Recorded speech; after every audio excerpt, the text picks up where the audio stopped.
یو ښه خبر چې همدا اوس تر موږ راورسېدو، تاسو سره به همدلته شریکومه چې آزاد داوړ په هتکړو کې دی ګرفتار شوی دی او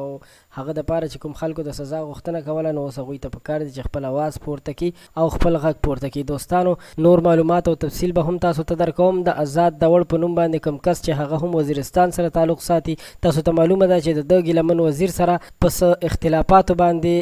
خبره دې حد ته رسېدلې وه چې په هغه باندې د مرګ ګزارونه وکړل او هغه اختلافات دا و چې دوی په یو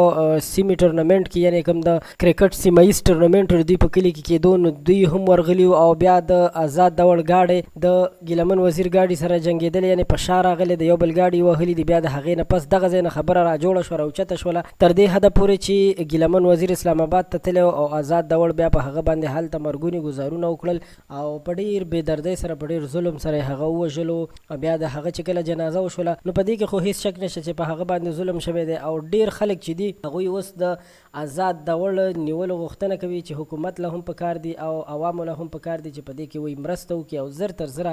آزاد داوړ ونیسي. نو همدغسې یو تازه ترین اپډیټ او خبر موږ ته را رسېدلی دی چې آزاد داوړ په نوم باندې کوم کس چې دی، کوم منحوس انسان چا چې په ګیلمن وزیر باندې مرګي غزارونه کړي دي او هغه یې وژلی، نو دا خو ټول پښتانه په زړه باندې سوري کړي، ټول پښتانه چې دي هغه یې خفه کړي دي او پښتانو اوس دا ضد کړی دی چې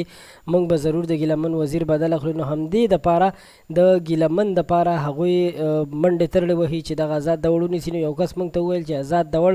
اوس مهال ونیول شو او هغه چې دی پښتنو ځان سره ایثار کړی دی. نو کله چې موږ بیا وغوښتل چې صحیح تفصیل او معلومات وکړو، نو چې کله مو معلومات وکړل قدرمنو داسې هېڅ خبره نشته دی چې آزاد داوړ دې نیول شوی وي. نو تاسو سره مو تازه ترین اپډیټ شریکول غوښتل، ډېره مننه مو کوم تاسو موږ سره تر اخره پاتې شوئ. آزاد داوړ لا تر اوسه نه دی نیول شوی، چې کله هم ونیول شو تاسو ته به نور اپډیټ درکوو. تر اوسه پورې خلک هسې منګړت